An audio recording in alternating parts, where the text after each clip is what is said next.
Well, you might think that this poor beast has been drugged or it's even dead or whatever, but it's not. Brahman bull. It's actually been rotated in a machine made by Studmaster. For what reason? Well, to give it a pedicure. Like so many animals, they often grow long toenails, and they can be trimmed this way without using drugs, without terrifying the animals.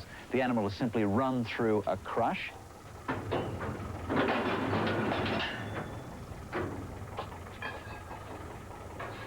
Brought into this basic stall, tightened up, if you like, strapped in.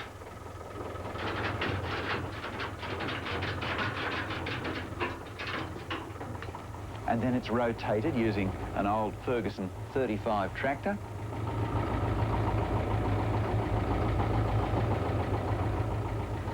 And it's simply a matter then of trimming the hooves with a pair of snips.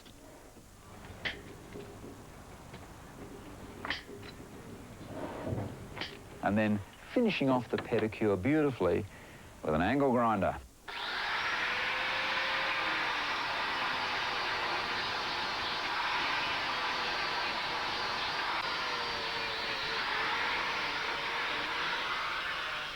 And there you are, a job done very quickly and very safely for the animal.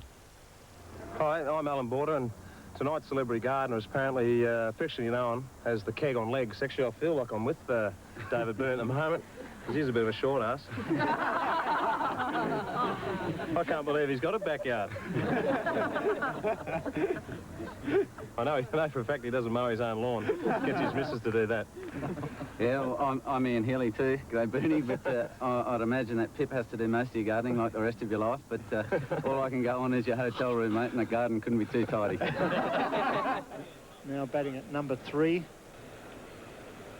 He's one of the few good fieldsmen in the positions. Boone whacks that, the fine shot, fraction short, he hit that square and straight into the ground for 4. Well, how long have you been here? We've actually been in on about 6 weeks, I think it is now, isn't it? That's all. And how do you feel about the new place?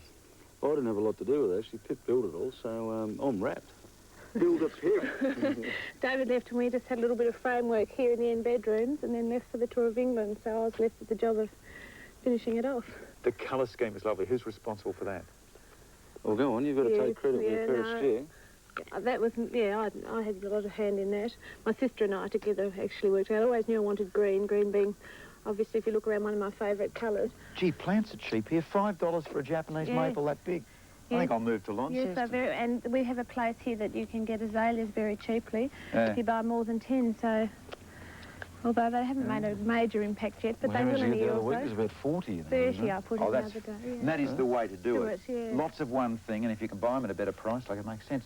Have you got some rhodos? Yes, down the front. Because the rhododendrons in Launceston They're beautiful, wow, they're so good. Yes, it's a lovely time at the moment with them all flowering. The tennis court goes here? Yeah, it does. We sort of had it pegged out, and it all fits and... Oh, that's good. And that sort of thing, so basically it fills the backyard. What colour the court? It's just going to be artificial. I think I might hit Simo, the Australian coach, for have a look at a bit of Simpson turf. You know, we'll see what happens when the time... Well, he's a really nice bloke, and I reckon, gosh, I reckon he definitely... A tennis wall? What's that? Well, you know, so the key thing is you've got a young sportsman here, right? I mean, because he's already showing, I'll bet he's showing signs of having your coordination. Oh, no, some of it. Not too bad. Well, I reckon what I'd do is maybe at that end there, I'd put a brick wall at the end of the court, a tennis wall, somewhere where you're not going to kill yourself running into it. Oh, right. And then he can sit there and groove all his shots in. Oh, that's a good idea. Remember, wasn't it? Was Don Bradman he had a stump and he used to hit, was it a golf ball or something up against the wall, yes. Well, I think I did something similar to Dad's windows when I was there. Well, if you want to save the windows of that wonderful house, maybe build that down the end there. But basically, apart from putting your court in, the gardens are all finished then? Not really. We've still got a big area up here that we've got to do something with. Yeah, it is a bit of a disaster. Well, what do you want to do with it? I just want something to go up there and cover the fence line and not come out too far. But I think, you know, you should get on a bit of a think tank and do some work for a change instead of just wandering around and, you know, I'll give you a little bit of time to think about it. We can do it later on. All right, well, you want a plant that grows, what, about the height of the fence? Yeah. And you don't want something, see, that garden bed's only that wide. Only very narrow, isn't it? So you want something narrow, otherwise you're going to spend the rest of your life trimming. We definitely don't want to do that. So I'll give you time to think about it, and we'll... Look, Nandina's would do. Look, I got a mate, Bill Allen. I'll give him a quick ring, and then, all right, I'll get my hands dirty. Good stuff. It's happened before, England versus Pakistan. Let's watch Boone here. Plays that away on the leg side. That's his 100. David Boone has scored his first 100 in England. The last tour to England, what was it like to be part of that team? For the second time in the row to give the Poms a whooping, definitely great. So the only problem was we lost the one at the end, which was a little disappointing, but still 4-1 was good. Any tricks to keeping your concentration up or anything like that? I think you've got to have a really good switch-on, switch-off valve. When you get up the other end, you can just cut your concentration level back a little bit. You know, it's if you can sight a good-looking girl in the crowd and have a chat about that at the middle of the over and stuff like that, you know, it could be anything. So when you blokes come together, you're not saying, gee, there's a crack through that, you're saying... Oh, no, not totally serious. Sometimes, you know, it's good to have somebody out there who'll take your mind off it totally, you know. You might just mention the cricket a little bit and talk about something else. So you might walk up and say, I've got to get some new set of tyres for the car when I go home or something Well, like not quite to that extent, but... Oh, look, that's fantastic. Thank you for going so quickly. Not a problem. Mark Hay from Allen's Garden Centre at Prospect. Fantastic, mate. That is really good-looking stock. Thank you for being, you know... Ready to roll. Like a fantastic rider. He's a good man. He got a plug in for his garden straight away, isn't he? Typical Tasmanian ingenuity. Oh, magnificent. Yeah. Well, what do you think? They look good. What are they? Well, Japanese sacred bamboo, it's not a real bamboo, so it's not going to go berserk and all the rest of it. Oh, good. The idea is they're green, they have interesting foliage, and it's all the one thing, by the way. And we row them down here, it'll soften it, make it green, but it won't distract the eye from what has to be one of Australia's best views. The sacred bamboo just grows into a clump, sort of just a little bit taller than you. Well, that's not very tall at all. And it doesn't spread, so no trimming, no nothing. It'd just be the perfect place. Oh, it sounds perfect then. Now, you've turned into an author. You've collaborated in a book. Yeah, I'm really very happy with it. It was a lot of work. We've sort of tried to creep away from the total autobiography, and we've included other people telling a few stories, and I've told a few about other guys that I respect in the game of cricket. As I remember also, was it Malcolm Marshall sort of said to you, hurry up and get out one time or I'm going to hurt you? Oh, basically, yeah, that's a story I've told a little bit. Yeah, he just said, you know, I know it's your first test and you must be nervous, but if you don't get out, I'm going to come around the wicket and try and kill you. So he proceeded to do so. Didn't you knock him to the boundary for 4 when you tried it? Yeah, it was a couple of overs later. One went for 4, and Rodney Hogg passed certain comments that we can't reveal on television, unfortunately. Is there a cleaned-up version of it? Oh, basically, he was, you know, what are you trying to do? Trying to get us all killed. So you thought, don't make him angry? No, exactly. It's a lovely catch. Pip, how did you feel about the book? Are you mentioned in the book? I unfortunately have a chapter in the book. They insisted that I had my say for a chapter, but no, I think it's a good read. I said to them in the beginning, don't have one of those boring cricket books that gives you a blow-by-blow of every over. So, yeah, it's a good book, I think. What did you say? You'll have to read it, Don. All right, in we go. There's your spacing. Check it from the fence. Well, it's starting to look reasonably good, you know. What do you That's think? looking great.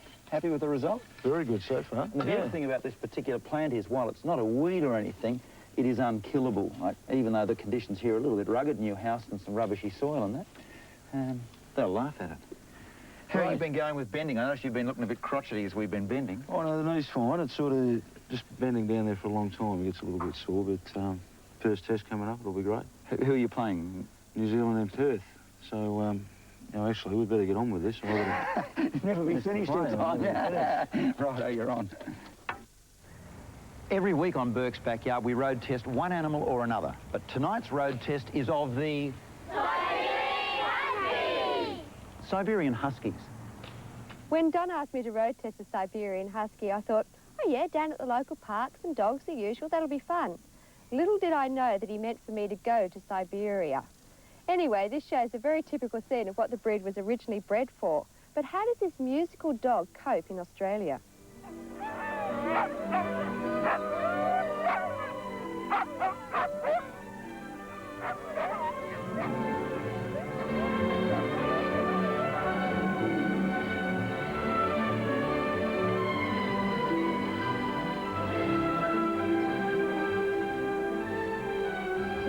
hesitant at first to buy a breed that is so suited to the snow rather than hot weather?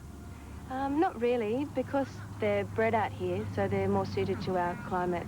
I think in the States they're allowed longer hair or whatever, it's a bit different.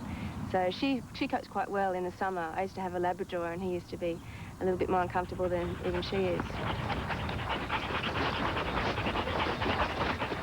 Everybody thinks of this breed in the snow, igloos and things like that. What exactly were they bred for?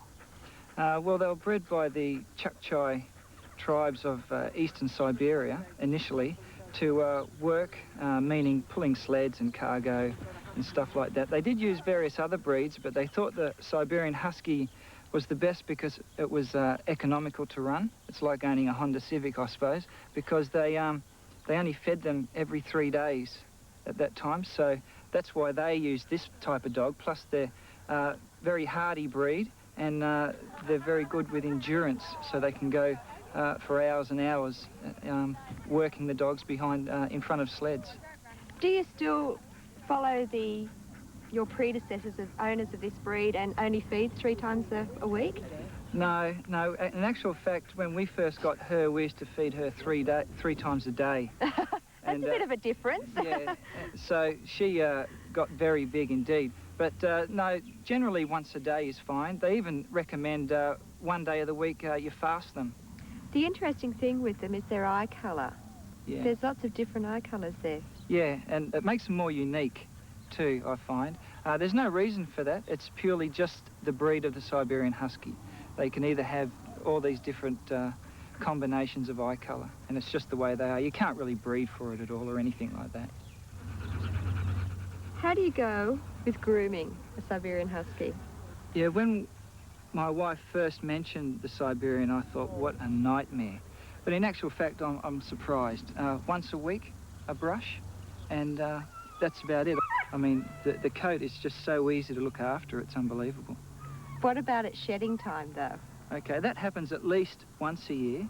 If you're a very picky person around the home, it can be a bit disastrous. But again, when they're shedding... Right to be a really happy dog, don't they, Smiley? They're a very sound dog. They have one of the lowest recorded incidence of hip dysplasia in any breed. And in fact, they have very few congenital problems. Overseas, there's been some corneal opacity. That's where the actual eye gets a condition where it clouds over and they can't see very well. Fortunately, we haven't seen that problem in Australian dogs. In fact, if you're prepared to put plenty of work into them, because they do require plenty of exercise, you can get a very sound and very happy dog. How do they go with children? Oh, wonderful, wonderful. No problem at all. The temperament is very friendly yet outgoing, but they should not be aggressive. Well, now, did you miss anything on the program? Any of you people miss anything? No. Well, then they won't need fact sheets, but if you miss something, you can always write in for a fact sheet. Just mark on the back of your envelope the segment you're interested in and address it to Burkes' Backyard, P.O. Box 929, Willoughby, New South Wales 2068. And don't forget to include a business-sized, stamped, self-addressed envelope. Now, next week's program, over to Ellen Border. Well, apparently next week's program, we've got the D generation having a very close look at Don Burkes' backyard. Actually, Alan, not so much on the show as taking over the show. Make sure you tune in. Bernie will be happy with that. Be a huge show. Thank you all. I hope you've enjoyed it. Did you all enjoy yourselves? Yeah! So what do you say at the end of the show?